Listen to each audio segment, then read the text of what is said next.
ఒక్కడికే అట్లా వచ్చింది. ఇప్పుడు ఈయన్ని కూడా మార్చేయించడం అనేది జరుగుతుందా అనేదే సందేహం అనమాట. ఎందుకంటే ఉండి ఆయనకి ఫోన్ చేయడం వలన వచ్చినటువంటి మాట. ఫోన్ చేయకపోతే ఇష్యూ వచ్చి ఉండేది కాదు.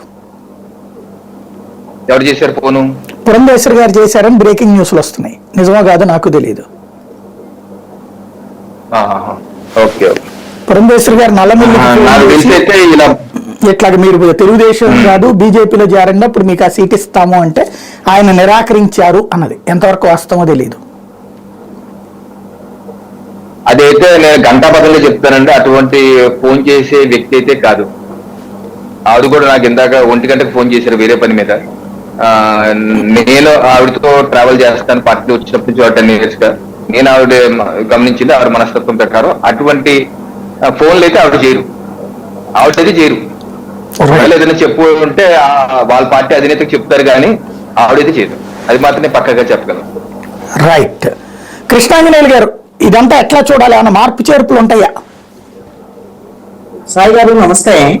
ప్యానల్ మెంబర్స్ అందరికి కూడా నమస్కారం. సాయి గారు, మీరు ప్రారంభిస్తూ ఒక మాట చెప్పారు. ఏమిటి అని అంటే, ఎక్కడైనా సరే పార్టీల గురించి లేకపోతే మిగతా అంశాల గురించి ఇప్పుడు జరుగుతున్న ఎన్నికల మీద డిబేట్లు ఉంటాయి, చర్చలు ఉంటాయి, కానీ ఎక్కడ కూడా వ్యక్తుల మీద చర్చలు ఉండవు. రఘురామకృష్ణరాజు అతనికి ఉన్న ప్రాధాన్యత ఏదో మీరు చెప్పారు. సరే, రోజు వార్తల్లో ఉండేవాడు ఏదో అనేటువంటి దాని మీద కొంత వివరణ. నేనేమంటాను అంటే, రఘురామకృష్ణరాజు రోజు డిజిటల్ మీడియాలో మాట్లాడచ్చు, లేకపోతే వేరే మీడియాలో మాట్లాడచ్చు, మీడియాలో ఉండొచ్చు. మీడియాలో ఉన్నంత మాత్రాన నాయకుడు కాదండి. అతనికిన అంత ప్రముఖమైనటువంటి నాయకుడు అయితే ఈ రోజున ఆంధ్రప్రదేశ్ రాజకీయాల్లో ఒక కీలకమైనటువంటి నేతగిన అయి ఉంటే రఘురామకృష్ణరాజు. ఎందుకు కీలకమైనటువంటి నేత అనేటువంటి మాట మాట్లాడుతున్నానంటే, కూటమి తరఫున అతను అభ్యర్థి అనేటువంటి నుంచి ప్రకటించుకున్నాడుగా ఒక నరసాపురం ఎంపీగా.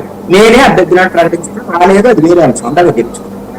కూటమిలో ఇప్పుడు రఘురామకృష్ణరాజుకి సీటు రాకపోతే కూటమి ఫెయిల్ అయిపోయాను, కూటమిలో కొట్లాడుకుంటాను, కూటమికి సంబంధించినటువంటి ఇబ్బందులు వస్తాయనో ఎక్కడన్నా ఉందా? ఏమీ లేదు. అదేవిధంగా అతను లేకపోతే కూటమి ఓడిపోయిద్దానో, లేకపోతే నరసాపురంలో ఓడిపోయిద్దానో, పోని నరసాపురంలో బీజేపీ ఓడిపోయిద్దానో, పోనీ అదన్నా చర్చ ఉందా? ఆ పరిస్థితి అన్నా ఉందా? ఏది.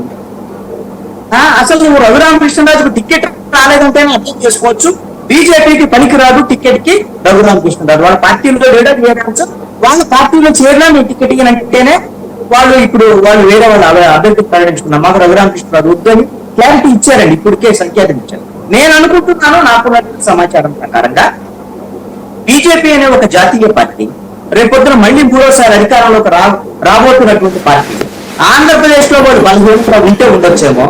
రఘురామకృష్ణరాజు లాంటి వాళ్ళ బెదిరింపులకు భయపడి వాళ్ళు సీటు మార్చుకొని ఎట్టి పరిస్థితుల్లో కూడా